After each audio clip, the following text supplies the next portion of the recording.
I mean, we're getting closer, but you're still, I mean, for a molecular biology lab, like traditional molecular biology lab, is much easier to like do rational design, test 10 things, like order genes for that, instead of like having to run compute, which is really expensive still.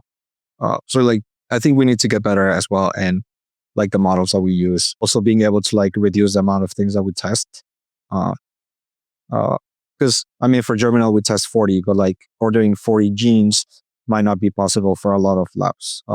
And I mean, I'm very lucky to be here at Stanford, but like in Mexico, that's impossible, right?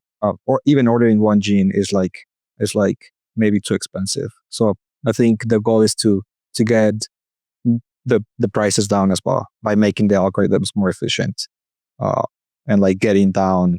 I think making the models more efficient and better.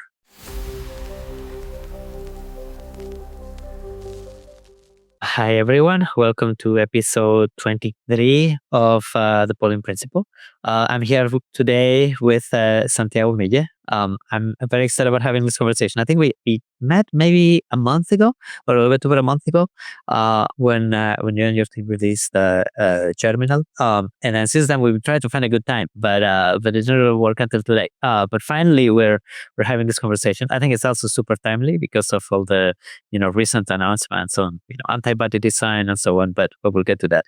Maybe to get started, I'd love to hear a little bit about your story, how you got interested in biology and computer science and all these different type of problems, how you ended up at Stanford and so on and so forth. So, can you tell us a little bit about your background, please? Yeah, again, like really excited to be here. Thanks for having me. Like we said, we've been trying to find some time to chat, so this is really exciting. I can tell you a little bit more about myself. So I was born and raised in Mexico City. Did everything there. Did undergrad in electrical engineering, robotics. So I've always been around computers. I feel I guess more on the hardware stuff. Kind of like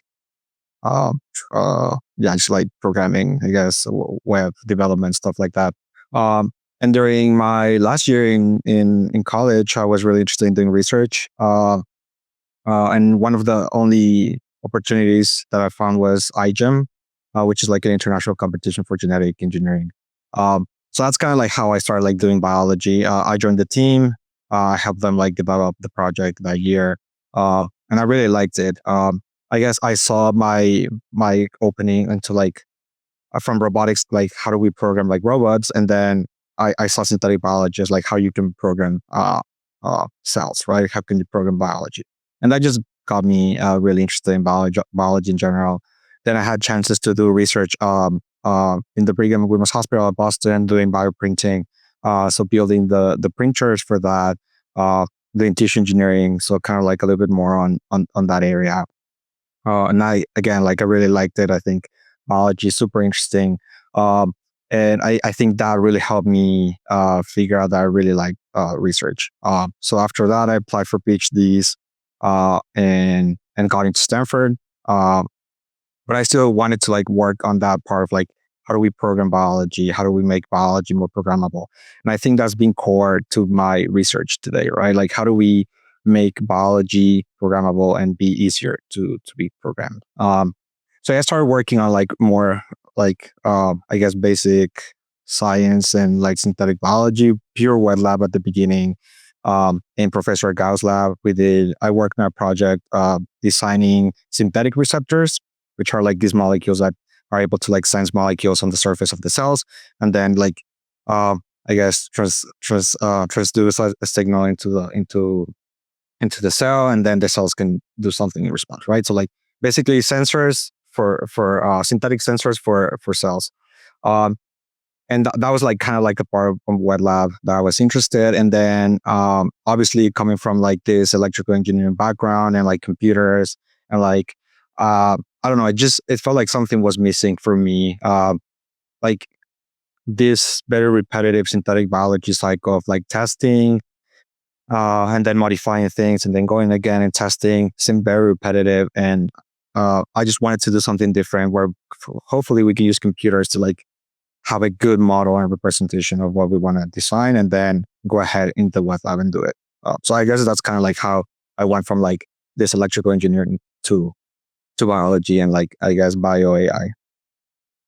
Very cool. Yeah, I mean, I guess many people have dreamed of being able to engineer biology for a long time, right? Like, intuitively, I guess it makes a lot of sense, right? Like you would just engineer, cell or bacteria or something else to do, create new types of materials or like, generate molecules that are useful for you or whatever. Yeah, I mean, I don't ever want to get, very much into that, but why do you think that is complicated? Like, where does the complexity come from? Like, why isn't it as easy to go and say, oh, let's just, create some bacteria that eats plastic in the ocean or whatever? Right? Like, why are these things hard to do? Yeah, I mean, biology is very. Some people would say, or I like. I think a lot of people in like CS and like computational say like it's noisy. That's like the term, I guess. But it's true. I mean, biology is complicated, right? I mean, some of the like the ways to model biology, some of the better ways to model biology is like through stochastic uh, processes, right? So like that tells you a lot about biology itself. Uh, like gene expressions are stochastic. I mean, it's all about molecules finding each other. So like it's just not as deterministic as we would want. So I mean, there's a lot of things happening in like interesting organisms. So bacteria has been easier to like engineer, I would say, because they have just this DNA, and then a lot of the elements are elements are interact with each other, are like are close to each other, um, and then there's not a lot of like silencing or machinery like that. For example, plants are very hard to engineer, and like people have been trying really hard to like engineer plants because obviously imagine what we can do with like engineering plants, right? Like we can sequester carbon or nitrogen, could help like a lot with like all the global warming, like producing crops that are resilient to like changes in environment would help with like food production, stuff like that. Or it's, But glass, yeah, it's harder for insects to infect or eat or whatever. exactly, yeah. Uh, but they're super hard because they have like really, they like basically you put any gene there and like immediately get silenced. Uh, So I think biology is hard. Obviously, there's like this immune, like also plants and humans and mammalians, animals have like immune responses. So like you cannot just put anything in there. And we can talk more about that in the context of proteins, which you probably like talk to Gabriel and people like that about that. But like there's like responses to immunology. So you cannot just like simply put things in there and expect it to work. There's so much it's a huge network that we need to understand all of it if we really want to like program and like have like good engineering of biology. Yeah. Yeah, I mean, I think one of the things that really surprised me the most when I started learning biology is how um, everything can interact with everything. You never know, how things are going to turn out, right? Like in software engineering, you design interfaces, you break things into systems, and then you have like a limited surface of possible interactions, right? But then in biology, you put some molecule inside of a cell, and then that molecule may end up anywhere, right? It could interact with any other protein. It could bind in all sorts of places. You could accumulate. It could do all sorts of weird things. And there's no easy way to say, yeah, I just want a small molecule that, inhibits this other protein, right? Like eventually with a lot of work, I guess you can kind of, find something like that, right? But like it may also be ending up, somewhere where you don't expect it. And like you never really know exactly what is happening. Yeah, exactly. I think that's actually like the most or well I mean we've been seeing all of these like models coming out that are able to like design drug like molecules. But what's going to happen once we have like that molecule? There's so many things that need to go through like clinical trials and everything exactly because of this, right? Like you don't know how these molecules are going to interact with the rest of the things in our bodies. So yeah, I think that part is really interesting. And I mean, one of the things I was really interested when I started my PhD was synthetic cells. I think this is the principle of like, if you can engineer it, you should be able to understand it, right? Like you're putting, you know exactly what's going on into that synthetic cell. So you should be able to like program it and like engineer it better. Uh, and I think that's a really interesting concept. And there's been, I think I lost a little bit track of that topic as the time passed in my PhD, but I think it's a really interesting field where they're like trying to like make these synthetic cells, um, or actually just another approach is like taking the cells or like a very minimal like organism and taking some genes out and just leaving like the core, like the minimum amount of genes that would, or like the genome that would let the cells still continue surviving and like replicating. So I think that's a really interesting field as well. Yeah, yeah. I remember reading a little bit about that. Actually, there is a minimal synthetic organism, right? That somebody make, and then whatever the gene is essential. If you remove any one of them, this kind of bacteria, stops replicating or stops living, right? I don't remember. It has some funny name, right? Yeah, I think it's the J. Maybe you're thinking about the JCB, the J. Craig Venture Institute. They have like 1, 2, 3 or something like that. There's people that have done that with yeast as well, which I think would be really interesting as well, because yeast is being used is used for like production of certain molecules as well. Yeah. Like Oh, but much harder, right? I mean, just this eukaryotic, I guess, has a lot more genes than like this simple bacteria. yeah, for sure, yeah, yeah. Uh, And actually, yeah, I don't know if it replicates, but yeah. Yeah, yeah.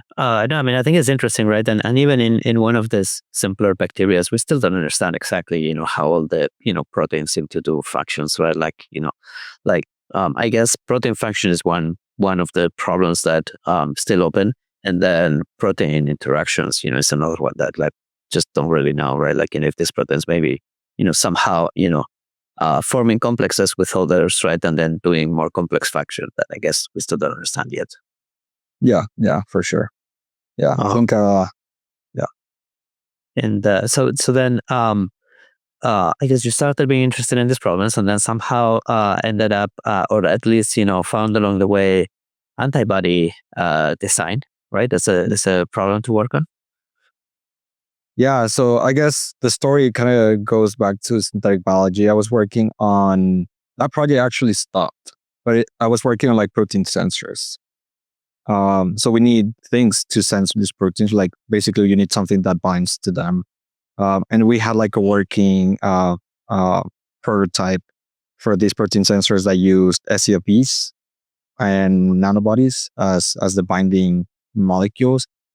But we were limited, obviously, on the amount of SCFPs and nanobodies that for the proteins that we were interested in. So I guess that's why I got interested in like nanobodies, because I had like a working system to sense proteins that relied on antibodies. So I was got into antibodies, and yeah, I mean it's a really interesting problem, especially lately, like you said. It seemed like de novo design went from mini proteins to antibodies. Now seems to be like the frontier, and really excited to see what's next actually. Cool. Yeah. I mean, like maybe for the sake of people that are not as familiar with this, right? But like, so you mentioned antibodies are many times useful to detect things, right? Because they're so specific, right? So like if an Yeah, antibody binds to something, it's because it's very, very likely that that thing is there. So you can use them to detect, I don't know, viral proteins, for example, right? Or like when you're yeah, doing experiments, you somehow come up with an antibody for a specific thing that you expect to find, and then you kind of detect when the antibody binds to something else, right? And then you can use that as a way to test, like what is the quantity or like is something present or not, right? Uh, I guess even in hospitals, sometimes people use antibodies to detect presence of certain, I guess, viruses or whatever, right? Like, for, I don't know what it is, for like herpes virus, for example, right? If I remember, there's a test that uses an antibody to see if somebody has been exposed to herpes virus or the herpes virus is present in the body. And then the other use case is for therapeutics themselves, right? So antibodies, of course, have this function inside of the body that if it binds to something, then the immune system finds, that something, right? And then it triggers an immune response to it. So they're very useful for things like infections, right? Like I think there was an antibody that was engineered for COVID, for example. They're yeah, very useful for cancers, right? If you can somehow target that antibody to a cancer cell or to some mechanism that a cancer cell uses to avoid immune response, and they're useful for autoimmune diseases, right? If you can somehow use the antibody to block what the immune system is doing against its own cells, right? So, uh, So are you, I guess, so like, when you started, were you more interested on the experimentation side of it or therapeutic side of it or, or something else? Yeah. Yeah. I mean, I think here's a question I guess we can pose to the community, but I mean, a lot of these like engineer antibodies probably exist because so antibodies are nature's binders, right? Like nature's come up with these binders. But I actually don't know if we would have this many, at least for like let's say detecting certain proteins, ex vivo, right? Like maybe not in the humans or like in the body because of all the immunogenicity, but maybe for all the research applications like ELISAs and stuff like that, detecting like I don't know for like test like other screening methods or whatever. If we would be using antibodies instead of like let's say mini proteins or other kinds of proteins uh, for binding, I think we were just not we didn't have that ability to design binders before. So like people obviously just took what they knew, which are the antibodies. Uh, but yeah, I guess because I guess that's how it happened. Like we started with antibodies, so like a lot of the drugs and and methods that we use in research as well rely on antibodies. Uh, uh, yeah, I'm personally interested in. Well, that being said, I think mini proteins that we've seen from methods are pretty selective as well, right? Like for I think from different companies and different methods have shown that their mini proteins can go down to like picomolar. And I'm not sure if they've done like extensive like polyspecificity, polyreactivity assays, but I think for a lot of like research applications, mini proteins could actually be a good option. Yeah, for therapeutics, I think antibodies are still the best option because we can condition all of this engineering and design on known germline and frameworks. So I guess we kind of like go back to why in Germinal we decided to use these frameworks that we know are like humanized or like having, for example, for SCFB or designing antibodies like full antibodies, we use the trastuzumab framework, right? Because that's an approved drug. So like some of those properties should be retained, and we're only changing the CDRs, which is like the part that should bind and give you specificity to the binder or to the target. Uh, so yeah, I think I'm really interested in antibodies because of that reason. Like they have so much potential in therapeutics.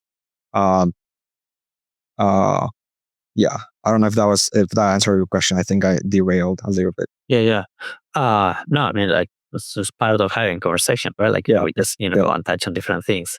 Oh, so then, how was what was the motivation for, maybe to get started, right? Like, so what is Germinal? A little bit, I'd love to, talk a little bit more about, how it works. And then, if you, if you want, maybe what was the motivation for it, right? Like, what was kind of the the progression of the ideas, right, until releasing it. for sure.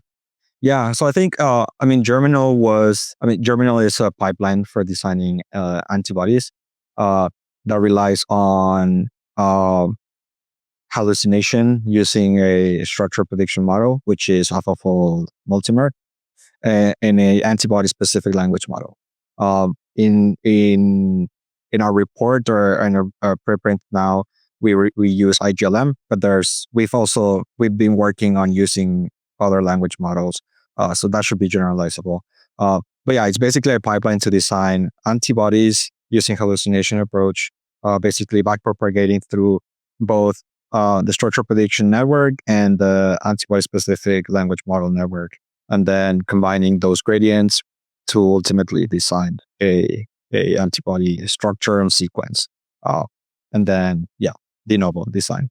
Uh, Primarily of the CDRs. Again, we can go more into detail what CDRs are, but uh, the motivation, it started, like I said, started from an interest in wet lab and then progressed into like a computational project in collaboration with the He Lab at Arc Institute, because they have all the expertise in computational, like all the computational expertise, and kind of like my lab, the Gal lab, had like all the wet lab expertise. Um, yeah, I think we got really inspired by. I think when we started working on Germinal, uh, it was before Chai 2 came out and before all of these models. I feel like these past 3 to 2 months have been just insane progress in the space. But when we started, it was mainly, I guess, the state of the art was Minecraft, which uses. I mean, we got really inspired by Minecraft, right? Like we're using the same collab design code as baseline uh, for running Alphafold multimer and like but the backpropagation approach and like also the different stages of annealing to like go from this like logit space to like a more anneal single one hot coded sequence design. Uh, so yeah, we saw the success of that in mini proteins, and we were like, same thing, kind of inspired by the things that I mentioned earlier. Mini proteins are great, but like if you want to do therapeutics, and if you want to do like other applications like us, like the protein sensors, you need antibodies. So how can we like modify this approach of biopropagation or use this approach to design antibodies? And it wasn't as trivial as just simply running Minecraft condition or bias used on an antibody structure. So I guess that's when we realized that Germinal was an interesting project. And it wasn't as trivial. And we could talk more about it because I think then after we release our preprint, another method very similar, Amber, came out. Which again, it was great work, and it was really good to see that people were thinking about the same stuff because it means that it was like an interesting problem, right, to work in. Yeah, yeah. And I think over the past few weeks, there have been, maybe a little bit longer, right? Like, so I think initially the Chai team, talked about how they were doing antibody design, and then they did some experimental validation. I think they got good results. And then later, Nabla, another startup, came with Jam 2, I think it is. And they also, mentioned that they had really good results. And I think there was also another publication from the Baker Lab, about how they were doing how they were using RF Alatom to do antibiotic design, right? Yeah, I mean, have you actually used all these methods? Which one works better or worse? Yeah. We've been really busy with our own methods, so we haven't really. I mean, some of them are proprietary, so like you cannot use them. Yeah, I think the progression was actually RF diffusion antibody actually came out as a preprint last year, so it was really, really, really early on this like I guess antibody design race. Uh, but I think people weren't satisfied with the success rates of the initial RF diffusion antibody. Um, and and so yeah, I think that's why Germinal potentially had so much success when it came out because we show like high success rates for an open source model, right? Because right before us was Chai, which like you said showed that they could have like double digit success rate with like good enough like binding affinities. Uh, More recently, like the new results show pretty good results as well as Nabla, and we can talk more about that. I mean, there's not much details about those methods because they're proprietary, but the results look really promising. I think we're getting really close to like having drug-like molecules in terms of like binding, and I mean the initial developability assays are also pretty convincing. I think both methods show polyreactivity, but I think we could do better in terms of like testing against more proteins and like a better polyreactivity assay. I think would be beneficial for just to see like how like polyreactive they actually are. Uh, yeah. But I think I mean Like binding to other different types of targets, not intended, or like, how does that, you know? yeah, exactly. Yeah, I think in the papers or like their technical reports, they show well, like good. I mean, good polyreactivity assays. But I guess they're not testing. I mean, it's hard to test against all proteins, but there's like assays that allow you to do that, right? To maybe you take a cell lysate, which basically you take the protein and grind it, and you have like a lot of like proteins in like I guess a solution, and then you use that to like test for polyreactivity. I think that would be an even more rigorous test for polyreactivity. But I think we're heading in the right direction. I guess that's what I'm trying to say. Um, we went from like obviously, I mean, maybe I don't even know. Like a couple years ago, this was not even like a thing, right? Like we were not even designing proteins, and now we're like, okay, we're actually getting proteins consistently against different targets, and they are binding. And now we're like, okay, we have we were able to like design things that bind to the intended target, intended epitope, but now we need to make them drug-like, right? And I think the companies are actually going to push that forward a lot because obviously they have motivation, right? Like they need to be profitable.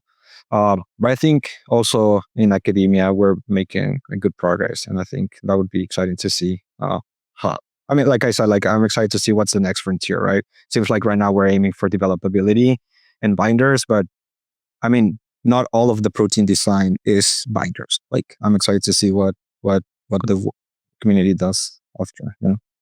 Yeah. I mean, and for people that don't have the context, right? But like, antibodies are some of the most profitable drugs, out there, right? Many of them, Yeah, but I think especially for either autoimmune disease or for cancer, right? Like, these are, um, you know, m- you know, medicines that, uh, uh, uh, bring in billions of tens of billions of dollars, right? So there is, of course, like a very strong commercial interest to create it. yeah, So maybe um, can you a little bit more detail about like what does it mean to be or what does developability kind of entail, right? Like why is it not just finding a binder that is very specific to an epitope, right?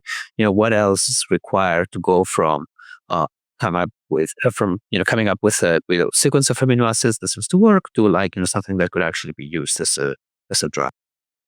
yeah. Um, so I think a lot of this developability is around how, I guess, the biochemical properties of the protein, like how well it expresses, I guess has to do a lot with like if it has like negative or positive charges or like hydrophobic patches in the surface, right? Like are like if you express this protein in high concentrations, is it just gonna like aggregate, right? And if it does, then that's probably not good because when you're like when you're like using this molecule for a drug, you probably need it in like high concentrations, or when you're doing like some assays, you need it in high concentrations. So if it just aggregates, it's basically non-functional, right? Like you're just having a clump of proteins, and what you want is like a single protein that can bind to like a single target. So like developability is, I guess, I think we also need probably a better definition of developability, but I guess right now it entitles all of those properties. Basically, everything that has to do with the molecule that isn't binding, right? And I think, like I said, we're moving towards that because it seems like we're pretty good at finding proteins that bind, and then when we test them one to one, meaning that you have a purified protein, um, and then you have your purified target, and you put them together. There's nothing else there that like that interacts or like can affect how the protein, I guess, behaves.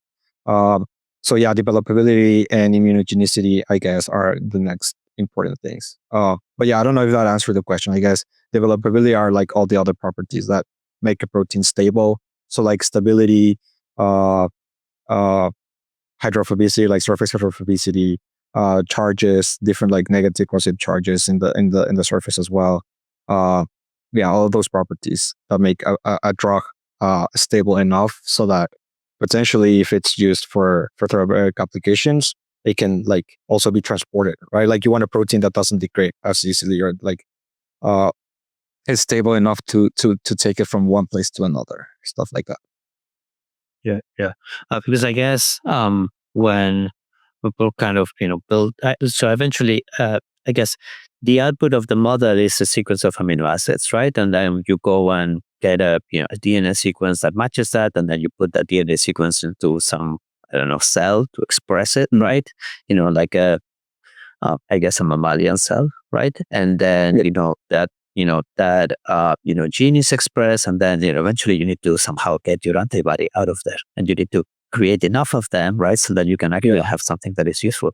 So I guess if this antibody protein has a lot of, or like somehow aggregates, right, so makes it harder to fold the right way, that is just not useful, right? If you need to get billions and billions of them, right, and then the moment that you start getting a few, it starts aggregating.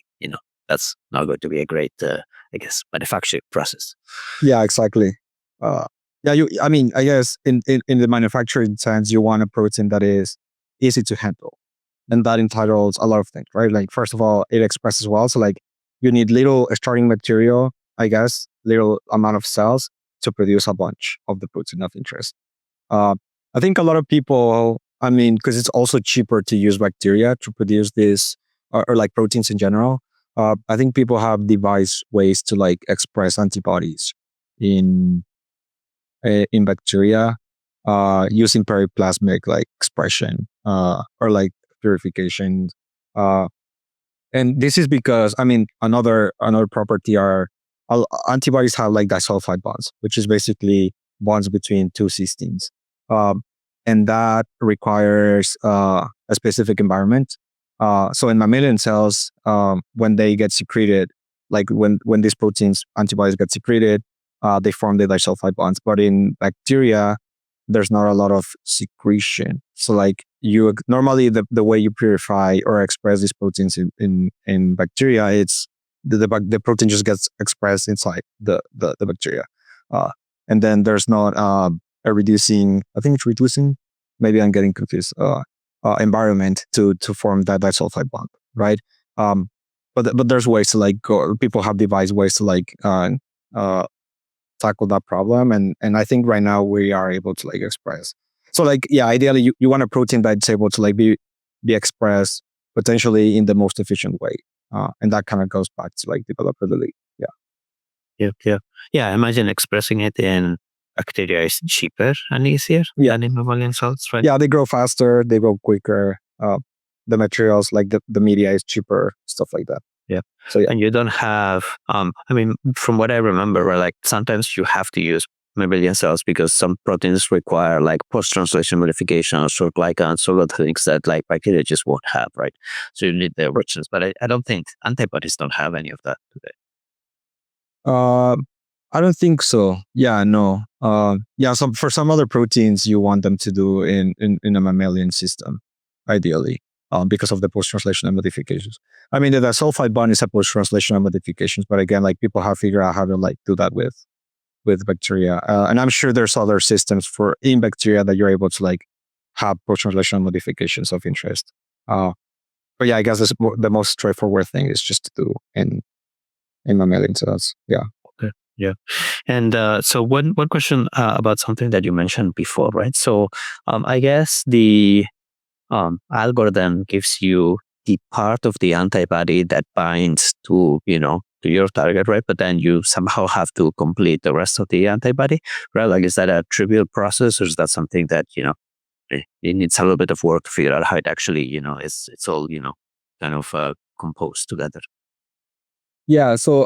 We actually we actually start with that rest of the protein. So like we have the framework uh, that is very, so like I would say an antibody or a nanobody, let's say, because it's easier to explain, is composed of two. You can think of it of like two main parts, which are the framework, and then which is like kind of like the beta sheet part of the antibody or the nanobody, and then the CDRs, which are like loops, basically connecting like beta strands with beta strands.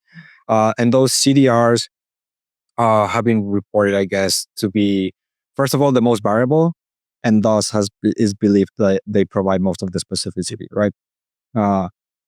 Uh, so we actually, for Germinal, we start with a known framework, a framework that we know expresses well.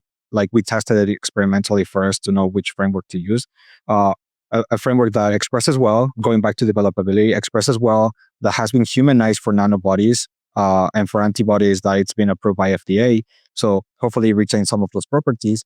And then we start with that framework, and we when we initialize Germinal, we actually so we start with the sequence of the original uh, framework, including CDRs, but then we kind of like noise out the CDRs to kind of start from like this noisy uh, space, and then that's how we initialize our sequence, and then we run the full pipeline, and the pipeline goes through three stages.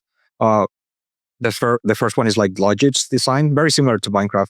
Uh, the logit space, which is basically like uh, you have a matrix that is 20, which is the number of amino acids times L, right? L is the number of the length of the protein.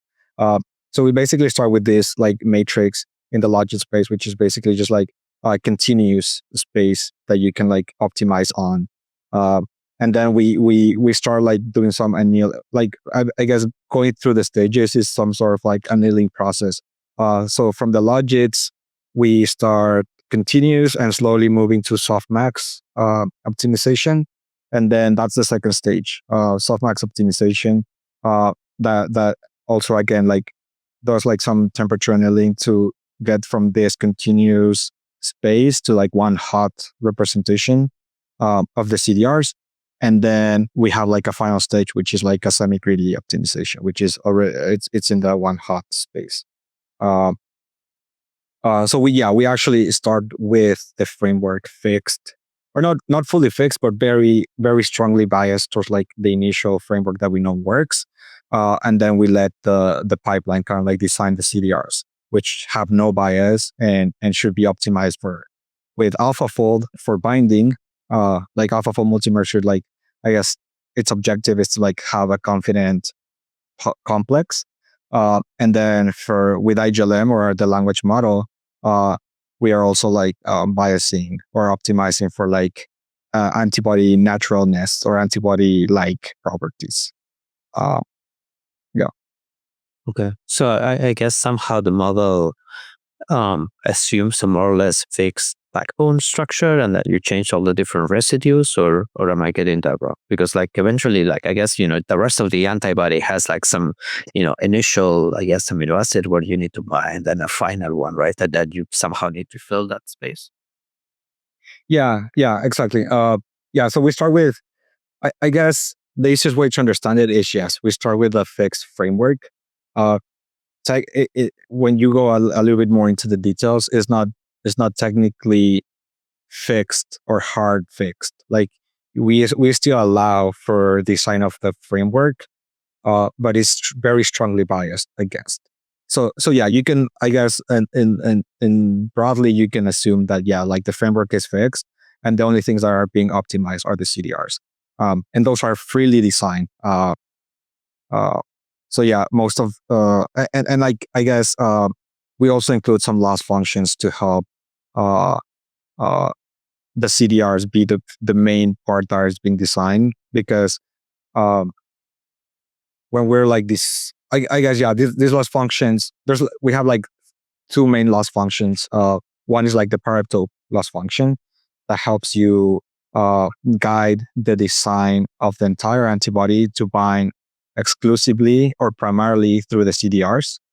Uh, and then we have the other loss functions to kind of like control how loopy the CDRs are. Uh, so I don't know, like if I don't know if you, I guess if people can like imagine the structure of an antibody, it's basically, you can think of it as a like a sandwich with three fingers, and those fingers are like the CDRs. So yeah, we fix everything here, and we have the fingers kind of like freely being designed to fit the epitope that we're interested in.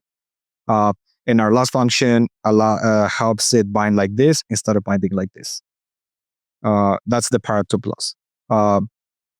And then we also have like the other two loss functions that I told you, which are for loopiness, which basically bias against alpha helices and beta strands. So basically, you can we give, I guess, the user the ability to control how loopy they want their CDRs, and we did this because if you look at a lot of like the structures of antibodies, you see that these CDRs are flexible. uh, and loopy instead of like containing secondary structures.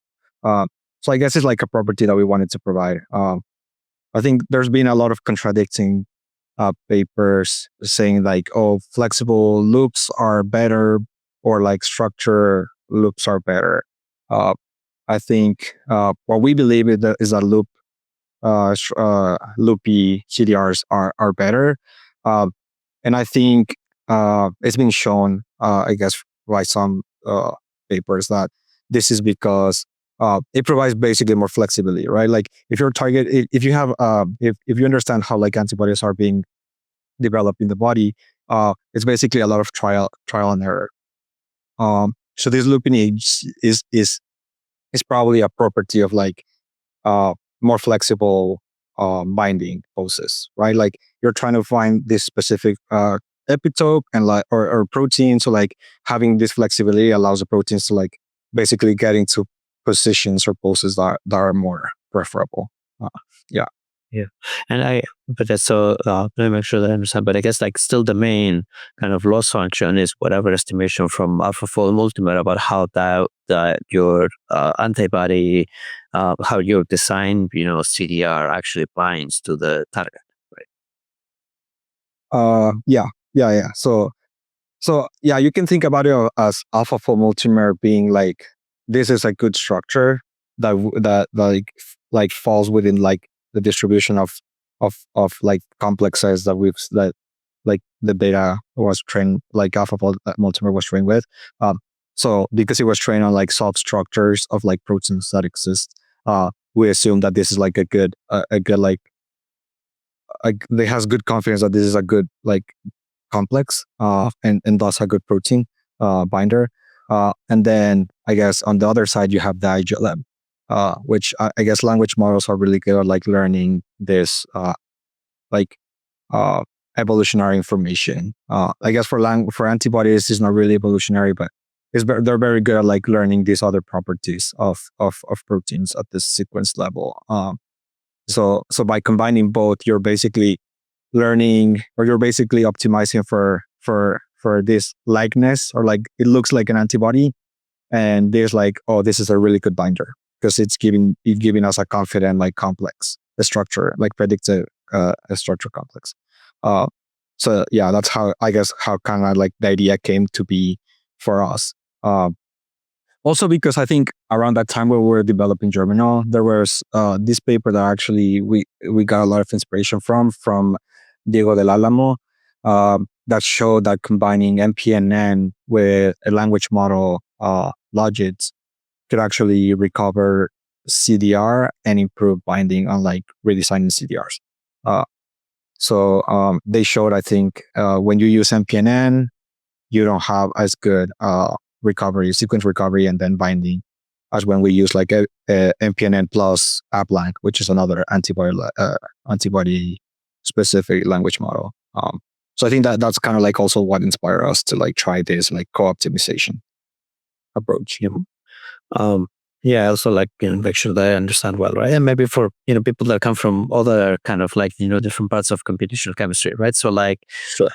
typically you would go and like if you want to try to predict if something is a good binder, to something else, you go and simulate that whole thing and try to calculate forces, right? And like atomic interactions and like I guess hydrogen bonds and all those things. And like here, you're not doing any of that, right? There's no actual physics-based, calculation based out of it, right? It's all language model learning that these two sequences tend to be attracted to each other, right? Or like evolutionarily speaking, they tend to appear together. Plus, AlphaFold multimer deciding that that entire complex, falls well in a natural way, right? Like that's it. There's no physics-based, these two atoms, or these two like negative and positive charges attract each other or whatever, right? Like there's none of the, I guess, like underlying physics. Yeah.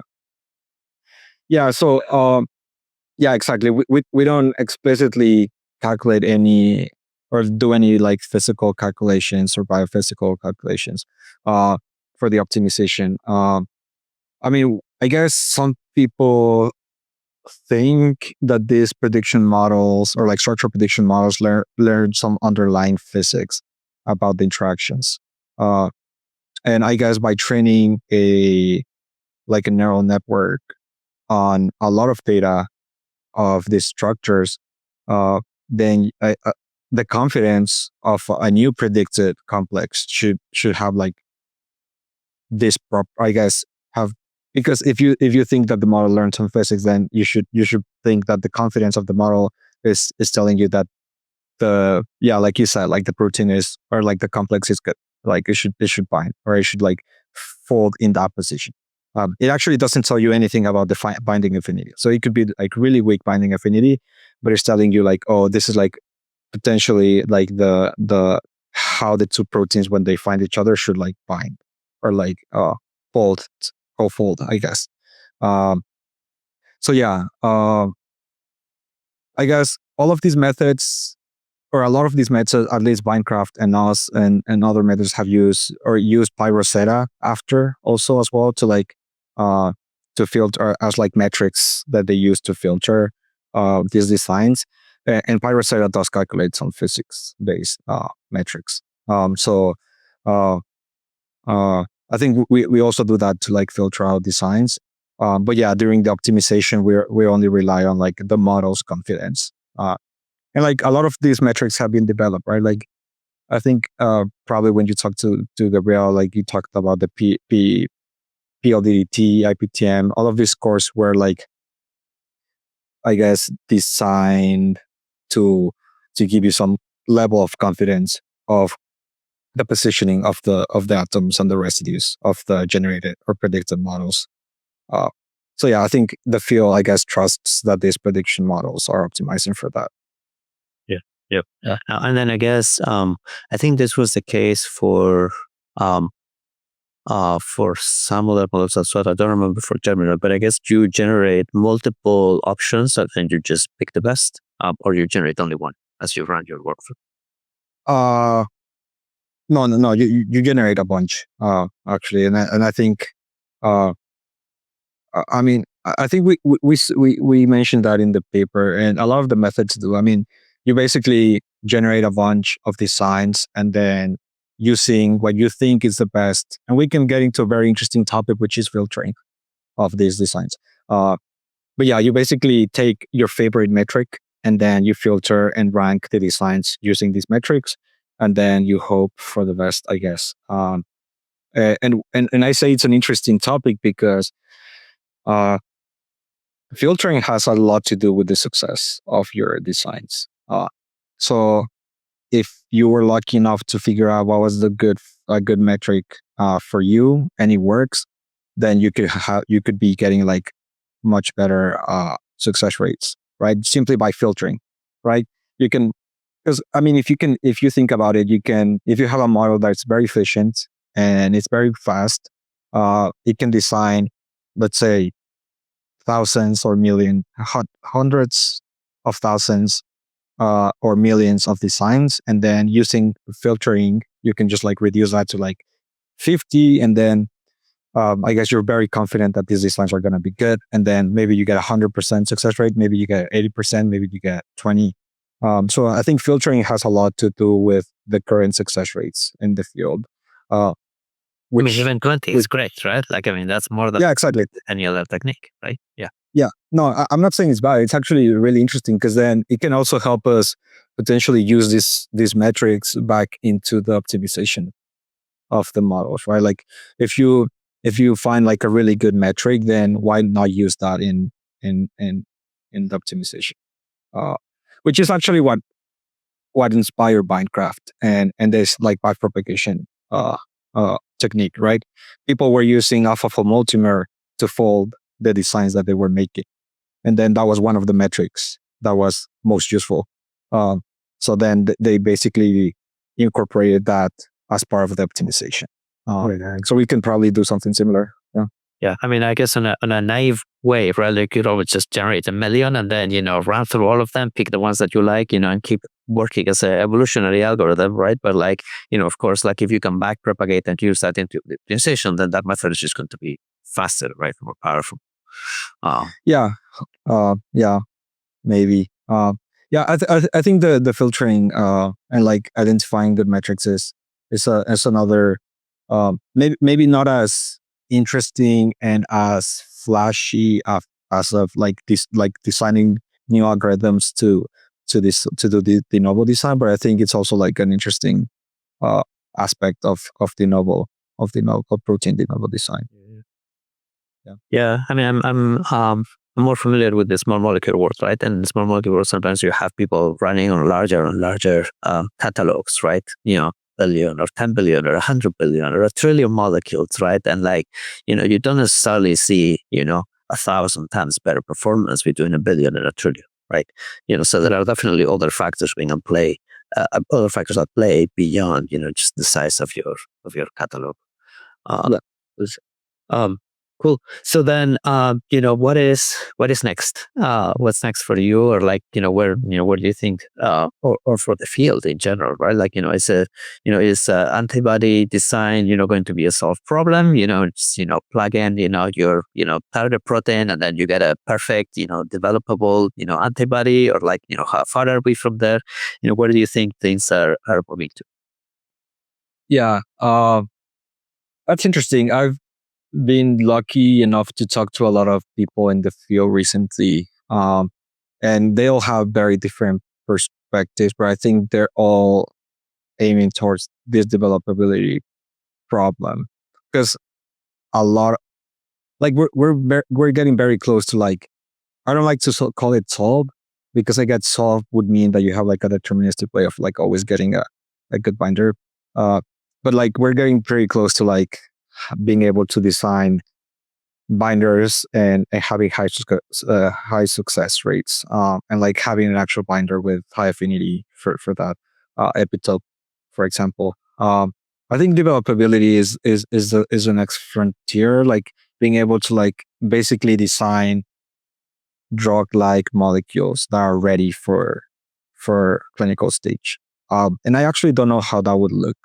Uh, uh, yeah, I think like I cannot imagine, because I don't know, I don't know the field or like that area of the field. Like I don't know, I'm not too familiar with like drug development, like the entire pipeline. But I'm not sure. I guess you would have to go through animal studies first. But yeah, it would be really interesting to see. Uh, I guess what these companies are going to do. Yeah. Well, in theory, I think animal studies are not required in the US anymore, right? But in practice, you need to have strong enough evidence, right?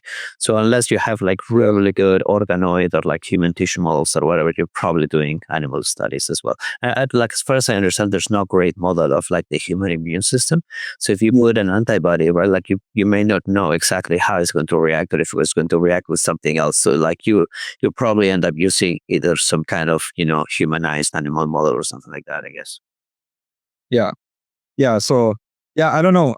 I mean, ideally, I think the next step for binders, at least, is yeah, getting to that stage where they're like ready to like be put into like an animal model, uh, and ideally get good results and move on to like the state like clinical trials immediately. Um, yeah, I don't know how people are thinking. I think more of a scientific, I guess. How do I say it in the right words in English? Um, I think we're getting technically in the technical aspect we're getting close to like solving the problem, but then there's so much biology behind that we still need to figure out. And and not only in like developability, immunogenicity aspect, but also I think something that we did not talk much is like how these molecules, a lot of these molecules will have like some signaling, right? Like you're targeted, for example, Nabla. One of the big things that they're doing is like GPCR targeting. So like how using these molecules will like trigger a signal or not, or like how that interacts with the, like how that does that affect the signaling in the cell. So like functional assays basically, or if these molecules are being used in like CAR T cells, for example, right? Like other kinds of like of therapies. Um, so I think, uh, I guess maybe because I'm wet lab and I'm a little bit biased, but I think we're gonna go back to the basics. We're going back to biology, doing a lot of like uh, characterization, a lot of like functional assays for this. So I guess the bottleneck is no longer designing the molecules. but is the bottleneck that has always existed, which is biology. Uh, and potentially maybe there's been like a huge interest in this virtual cell model. So maybe something like that would be the next frontier.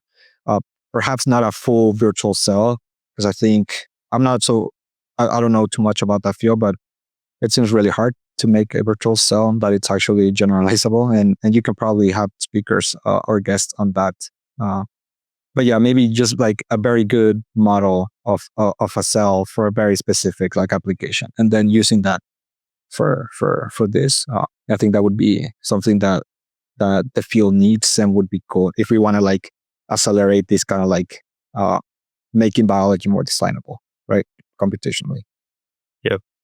Yeah. Yeah. I mean, I definitely am an expert on virtual cells. My understanding of it is that they mostly try to model uh, transcriptomic kind of perturbations, right? So like if you inhibit or if you promote a specific gene, like what happens, or like what proteins ends up being overexpressed or underexpressed versus your baseline.